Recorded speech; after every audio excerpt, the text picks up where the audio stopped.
학생 여러분 반갑습니다. 안녕. 자, 쌍지리 TV와 함께하는 수능 세계지리 벼락치기 프로젝트 오늘 두 번째 시간이고요. 중남부 아메리카에 대해서 같이 공부하겠습니다. 자, 중남부 아메리카 파트에서는 우리가 학습해야 될 주제가 크게는 세 가지가 있습니다. 자, 먼저 첫 번째는 인종분포. 자, 나라별 인종분포 공부하셔야 되고, 두 번째는 중남부 아메리카만이 가진 도시의 어떤 특징들 공부를 하셔야 됩니다. 그럼 세 번째가 각 나라의 많은 자원들이 뭐가 있으며 나라별 주요 수출품이 무엇이다 라는 것까지 이 세 가지 주제를 정리를 하는데요.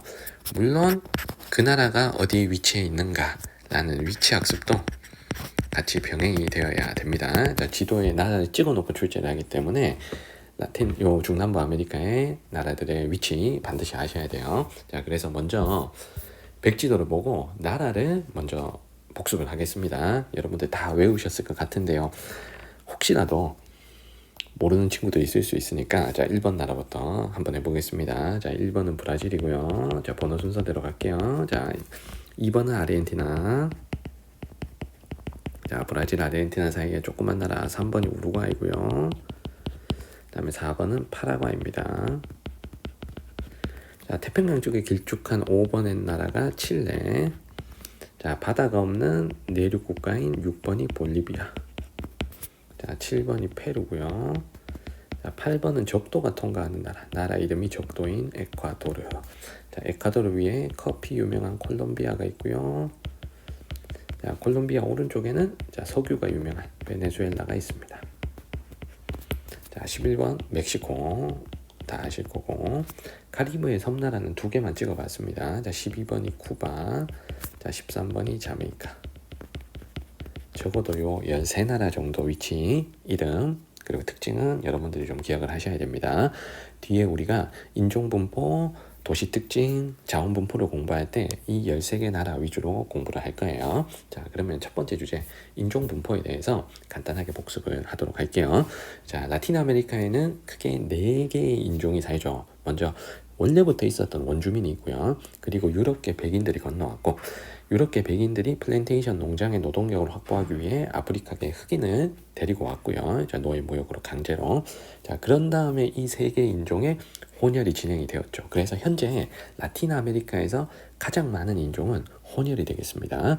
자, 그러면 시험 문제는 각 나라별로 어떤 인종이 제일 많냐, 요걸 잘 아셔야 되는데요. 자, 먼저 첫 번째 유럽계 백인에 대해서 살펴보겠습니다. 자, 유럽계 백인들의 혈통이 계속 이어지려면 남자 여자 같이 유럽에서 건너오셔야 됐겠죠. 그래서 주로 기후 환경이죠. 온대 기후 지역에는 정통 백인이 많이 남아있다, 이렇게 아시면 돼요. 그래서 대표적인 세 나라 보시면 첫 번째가 아르헨티나, 백인 비율이 지금 86%고요. 두 번째가 우루과이, 백인 비율 87%. 세 번째가 브라질, 백인 비율 54%. 요 세 나라입니다. 그래서 아르헨티나하고 우루과이는 백인 비율이 거의 90%에 육박한다라고 기억하시고, 자, 브라질은 백인이 1등이지만 혼혈도 많다. 그래서 백인, 혼혈 1등, 2등 두 가지를 다 기억하시는 게 좋겠습니다. 자, 두 번째가 원주민인데요. 자, 원주민은 안데스 고산지대에 정통 원주민 혈통이 남아있을 가능성이 높아요. 그래서 안데스 고산지대로 갈수록 원주민 비율이 좀 높아지는데, 원주민이 1등인 나라가 지금 딱 두 나라 있습니다. 이 두 나라 체크할게요. 첫 번째가 볼리비아, 원주민 비율 62%. 자, 두 번째가 페루, 원주민 비율 45%. 그래서 페루, 볼리비아 두 나라는 원주민이 1등인 두 나라다, 이렇게 알고 계십니다. 그럼 세 번째가 아프리카계 흑인인데요. 아프리카계 흑인은 나중에는 결국 이게 혼혈로 바뀔 가능성이 높기 때문에 정통 흑인이 남아있을 가능성이 극히 낮습니다. 그래서 현재 중남부 아메리카의 4개 인종 중에서는 비율이 가장 떨어지는데, 고립된 환경에서 흑인들만 살아간다면 흑인 비율이 높을 수는 있겠죠. 그래서 일부 고립된 섬나라에서는 아프리카계 흑인 비율이 높을 수가 있습니다. 대표적인 한 나라만 기억하시면 되는데요. 여기 있는 자메이카, 요 나라만 기억합니다. 자메이카 흑인 비율이 지금 90% 가까이 되죠. 자, 그리고 이 외에 나머지 나라들은 다 혼혈이 1등이다, 이렇게 기억하시면 돼요. 그래서 멕시코, 콜롬비아, 칠레, 파라과이, 베네수엘라 다 혼혈이 1등입니다. 그래서 유럽계 백인이 1등인 나라 하면 우리 세 나라 기억하면 되죠. 아르헨티나, 우루과이, 자 브라질. 세 나라 기억하시고, 자 원주민이 1등인 나라 하면 두 나라 기억합니다. 볼리비아, 페루. 볼리비아와 페루. 자 흑인이 1등인 나라는 누구를 기억하라 그랬어? 카리브해의 섬나라인 자메이카. 그리고 혼혈은 이를 제외한 나머지 국가들은 다 혼혈이 1등이다. 자, 이렇게 보시고 현재 중남부 아메리카에서 가장 인구가 많은 건 누구라 그랬지? 혼혈이라 그랬어요. 중남부 아메리카에서 혼혈이 지금 1등이다. 자, 여기까지 알고 계시면 되겠습니다. 그래서 인종분포는 이 정도에서 복습을 마무리하고요. 그리고 원주민과 관련된 키워드 중에 이런 키워드가 시험에 나올 수 있습니다. 과거 원주민의 문명, 고대 문명의 유적지가 어디 있냐 이렇게 물어보시면 잉카 문명의 유적지는 거의 다 페루에 있습니다. 페루, 쿠스코, 마추픽추 이런 데 있고요. 자, 그리고 고대 아스테카 문명의 자, 유적지가 있는 나라 그러면 우리는 멕시코를 골라야 됩니다. 자, 멕시코는 현재 혼혈이 1등이지만 원주민이 2등이에요. 자, 그래서 아스테카 문명은 멕시코, 잉카 문명은 페루. 이렇게 고대 문명하고 연결을 지어주면 좋을 것 같습니다. 자, 인종분포는 이 정도로 마무리하고요. 그리고 만약에 이 지역의 종교를 묻는다 그러면 대부분 가톨릭이고요. 스페인, 포르투갈에 영향을 받았기 때문이고, 그리고 언어는 에스파냐어나 포르투갈어를 쓰죠. 그래서 포르투갈의 식민 지배를 받았던 브라질은 포르투갈어를 쓰고 나머지 대부분 국가는 에스파냐어를 쓴다. 이렇게 딱 알고 계시면 됩니다. 그래서 인종분포, 언어분포, 종교분포까지 문화적인 양식의 특징에 대해서 먼저 공부를 했고요. 자, 두 번째가 중남부 아메리카였던 도시와 관련된 키워드들이 시험에 나올 수 있는데 나올 수 있는 부분들을 제가 좀 정리를 해드리도록 하겠습니다. 자, 먼저 첫 번째가 도시화가 어느 수준까지 이르렀나 이렇게 물어보면 중남부 아메리카는 도시화율이 굉장히 높다. 이렇게 우리가 알고 있죠. 도시화율이 80% 이상인 나라들이 많다. 그러면 도시화의 종착 단계에 해당된다고 보면 되겠죠. 그래서 유럽의 선진국보다는 도시화가 시작된 시기가 늦지만 1950년대 이후에 급속하게 도시화가 진행되면서 도시화율이 굉장히 높아졌어요. 그래서 자신들의 어떤 경제 수준과는 어울리지 않게 도시화율이 높은 것이 특징이 되겠습니다.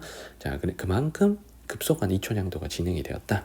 이렇게 알고 계시면 되고요. 자, 그러면 중남부 아메리카의 대도시들, 여기서 이 도시는 큰 도시들 얘기하게 대도시, 이 대도시들은 어디에 분포하는지를 크게 두 가지 유형으로 나눠서 살펴보도록 하겠습니다. 중남부 아메리카의 대도시는 크게 보면 요 두 가지 케이스예요. 먼저 첫 번째가 해안가에 위치한 항구 도시인 경우들이 있고요. 자, 그다음 두 번째가 적도 근처에 있는 국가들에서는 오히려 해발고도가 높은 곳에 대도시가 분포할 가능성도 있어요. 왜냐하면 해발고도가 높은 지역이 연중 봄과 같은 상충기후가 나타나기 때문이죠. 그래서 두 번째 케이스가 고산도시 케이스가 되겠습니다. 그래서 이 두 가지 케이스에 해당되는 도시를 선생님이 표시를 좀 해볼게요. 자, 먼저 해안가의 항구 도시 중에 이제 대표적인 것들. 자, 먼저 기억을 보시면 여기가 자 브라질의 리우데자네이루죠. 대표적인 항구 도시고 리우데자네이루. 자, 그리고 리우는 상파울루라는 자 브라질 제1의 도시입니다. 상파울루가 딱 해안가에 있진 않은데 그래도 해안 접근성이 좋아서 선생님이 1번 해안가 도시 유형으로 분류를 했습니다. 자, 그리고 리을에 보시면 자, 요 도시가 아르헨티나의 수도 부에노스 아이레스입니다. 자, 요 도시도 대서양 연안의 항구 도시고요. 자, 칠레의 수도가 지금 미음인데요. 자, 미음은 산티아고. 산티아고도 상파울루처럼 딱 바닷가에 있진 않지만 비교적 해안 접근성이 좋기 때문에 1번 유형으로 선생님이 분류를 했습니다. 자, 그리고 페루의 수도가 이응인데요. 이응이 페루 수도 리마입니다. 자, 리마는 안데스 고산지대가 아닌 태평양 연안에 위치한 항구 도시예요. 그래서 선생님이 파란색으로 표시한 요 5개 도시가 대표적인 해안가의 항구 도시 혹은 해안가 접근이 용이한 도시 이렇게 파악하시고요. 자, 고산 도시를 빨간색으로 표시를 해보겠습니다. 제일 대표적인 도시가 키역으로 표시되어 있는 자, 멕시코의 수도 멕시코 시티입니다. 멕시코 시티. 자, 그리고 두 번째가 여기 치읓으로 표시된 콜롬비아의 수도 보고타. 요 치읓부터는 안데스 고산지대에 해당이 되고요. 그리고 적도 통과하는 여기 지읒이 에콰도르 수도 키토, 여기도 고산도시고요. 자, 그리고 페루의 시옷, 요 도시가 쿠스코인데, 선생님 페루의 현재 수도는 리마라고 했고요. 쿠스코는 잉카 시절의 수도입니다. 자, 쿠스코는 잉카 시절의 수도. 자, 그리고 아스테카 시절의 수도는 여기 멕시코 시티예요. 아스테카 문명의 유적지가 요 멕시코 시티에 있고 현재 수도기도 합니다. 근데 페루는 수도가 지금 현재는 리마로 바뀌었다는 거, 요거까지 체크해 주시고, 그리고 요 비읍이 볼리비아의 수도인 라파스입니다. 자, 선생님 빨간색으로 표시한 이 도시들은 고산 도시들이고, 고산지대에 위치하니까 상대적으로 1년 내내 좀 시원할 수 있죠. 이런 기후를 우리가 열대 고산기후, 열대 고산기후 혹은 상춘기후라고 합니다. 자, 요 상춘기후가 나타나는 도시들 요 5개를 또 표시를 해봤습니다. 자, 그리고 세 번째 도시 구조의 특징을 얘기를 할게요. 자, 이 대도시들의 도시 구조는 일단 첫 번째, 자, 도심이 먼저 만들어질 거죠. 그래서 요 도심에는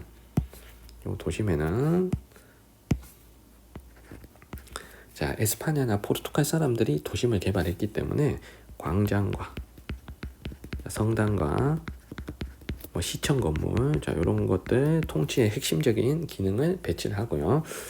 그 핵심적인 지역에 이제 상업과 업무 기능이 나중에 몰려들었겠죠. 그래서 도심이 형성이 됩니다. 자, 두 번째, 도심 근처는 이 핵심 지역에 출퇴근이 용이한 지역이기 때문에 고소득층 혹은 뭐 유럽계 백인들의 주거지로 먼저 만들어지는 거예요.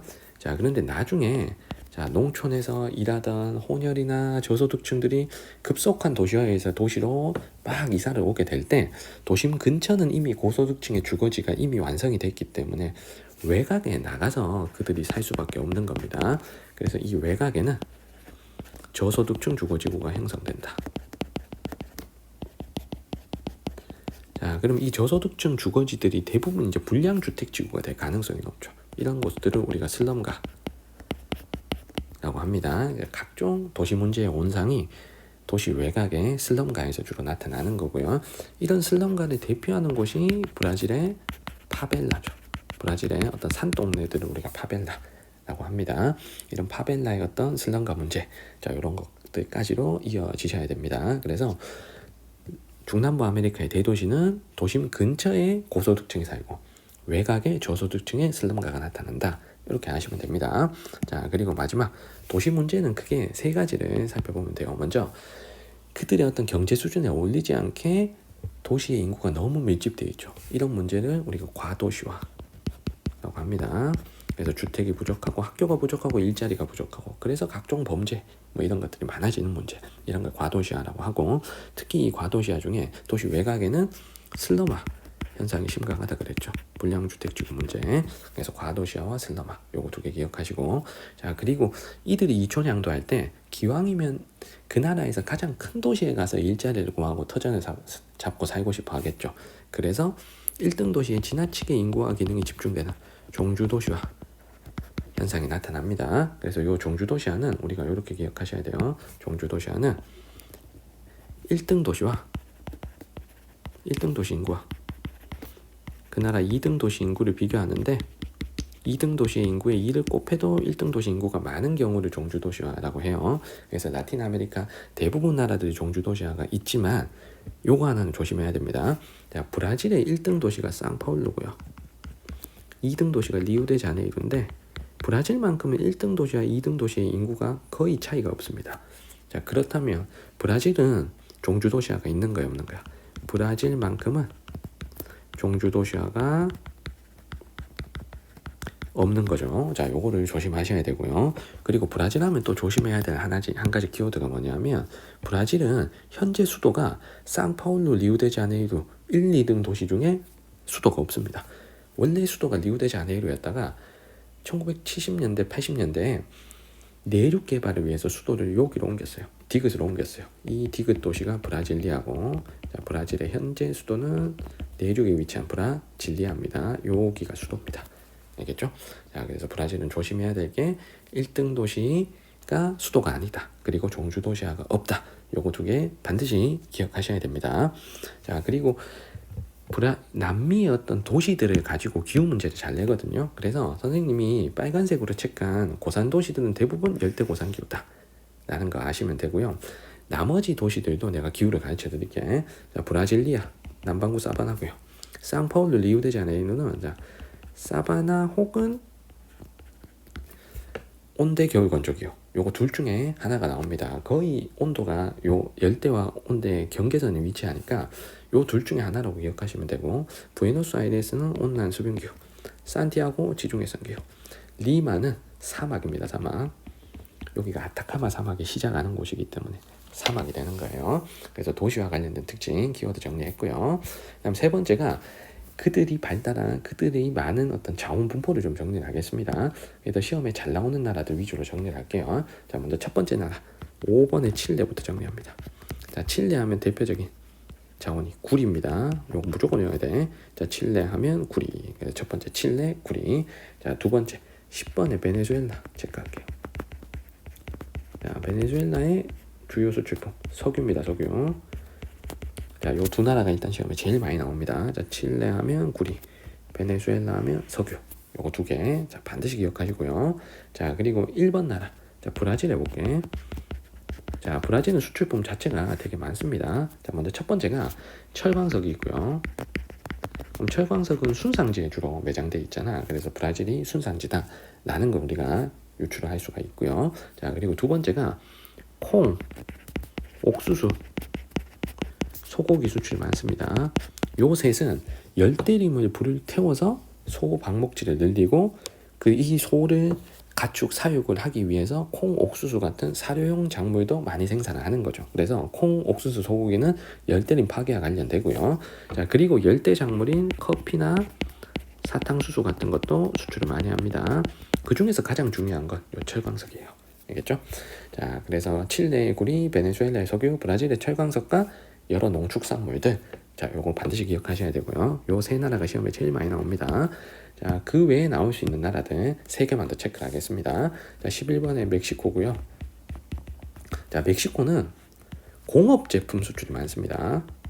공업 제품. 자, 이거는 마킬라도라 공업지대에서 조립 산업을 많이 하기 때문이고요. 자, 그리고 발달한 많이 생산하는 자원으로는 은과 석유가 있습니다. 석유. 자, 그리고 브라질도 석유가 조금 생산되니까 철광석 옆에다가 석유를 좀 적어 놓을게요. 자, 그리고 나머지 두 나라 더 체크를 하겠습니다. 이 두 나라는 출제 가능성이 조금은 떨어지지만 그래도 같이 섞여서 나올 수 있기 때문에 제시를 해드리는 거예요. 자, 먼저 6번의 볼리비아를 볼게요. 자, 볼리비아 하면 우리가 세 개를 기억해야 돼요. 먼저 첫 번째가 천연가스. 자, 두 번째가 주석. 세 번째가 리튬. 이 리튬의 우유니 소금 사막에서 지금 생산을 하고 있습니다. 자, 그리고 한 나라 더 9번의 콜롬비아를 체크할게요. 자, 콜롬비아는 석유, 석탄이 둘 다 생산이 됩니다. 물론 베네수엘라 같은 나라, 베네수엘라나 브라질, 멕시코보다는 생산량이 떨어지지만 석유, 석탄이 나오고요. 자, 그리고 또 세계적인 커피 수출국 중에 하나죠. 브라질과 함께 커피도 열심히 한다. 자, 이렇게 정리를 하시면 됩니다. 자, 우리 중남부 아메리카의 자원 분포까지 정리를 했고요. 중남부 아메리카는 인종 분포, 그리고 도시 특징, 자원 분포까지 위치 학습을 병행하면서 반드시 공부를 해주시면 좋겠습니다. 자, 오늘 수업 여기까지입니다. 또 다음 영상에서 찾아뵐게요. 여러분들 안녕.